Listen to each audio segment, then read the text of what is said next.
Hi guys, just a quick update. Today is my day one of me preparing for NCLEX. And I'm so happy today guys kasi I was able to keep my promise of answering 86 questions. And madami akong realization guys when I was answering those questions.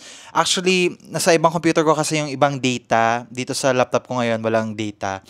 But madami akong natutunan doon. One of the things is nakalimutan ko na yung prioritization principles, like yung airway, breathing, circulation.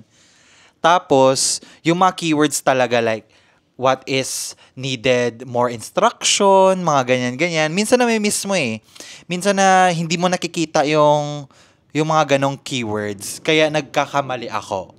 And it's such a maganda siya guys na information because I can do better, right? I still have a lots and lots and lots of time to be better. Kaya guys, isa din sa mga beautiful thing about answering agad-agad, no? Not just studying but literally focus on test taking. Kasi guys, ano ba yung kukunin natin? Examination. Then bakit tayo mag-focus sa pagbabasa? If in fact, ang kailangan taglan natin is to familiarize ourselves with lots and lots and lots of questions. At ang pinakamaganda dito guys is I'm able to read the rationale, may mga video rational din dito, and I was able to learn talaga like, okay, ito pala yung mga bagay na na-miss ko. Mas naiintindihan ko pa siya lalo because I made a mistake. No? Again, I'm always an advocate here of making mistakes guys kasi 'di ba? We're not here to be perfect. We're here to be a safe nurse. We're not here to prove na, oh my God, kumikidlat. So scary. We're not here to prove na matalino talaga tayo. We're just here to prove na meron tayong prioritization principles.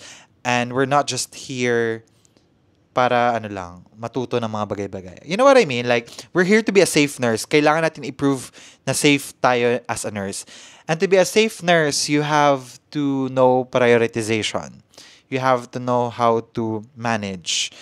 And prioritize talaga, guys. Prioritize. And luckily, kapag the sooner you take exam, the sooner you answer questions, the sooner na mahahasa ka and you will have so much time to understand things and hindi mo siya makakalimutan. Probably that's one of the best benefits of answering questions early on. So yan guys, I'm so proud of myself for answering 86 questions. I know I'm gonna answer more, especially mga case studies, more standalone questions, madami pa. And if you're studying for NCLEX then, follow mo. Ikaw, kamusta? Kamusta yung review mo for NCLEX? Anyway guys, I'm gonna do this every day. Itatry ko na gagawin siya every day. Mga konting updates lang, even I will share some of the things that I learned para at least matutunan ko. Kasi for me guys, the more I share it with you guys, the more I share my knowledge, nagsistay talaga siya sa utak ko. So, gagawin ko is I'll keep making more videos like this. I-share ko yung mga natutunan ko sa inyo, mga mistakes ko along the way, and also like motivation. Like, we need to motivate each other guys, right? We need to be USRNs this year and yun. I hope guys, if you have any questions or any mga gusto mo nating i-discuss or mga bagay na gustong pag-aralan natin together, comment mo lang below.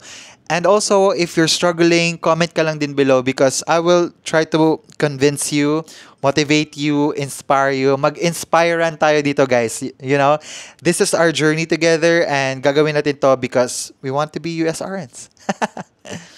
Anyway, yun lang yung update ko for today, guys. I'm just really happy na I kept my promise.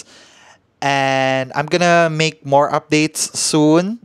Dito lang. No, updates lang tayo, guys. See ya!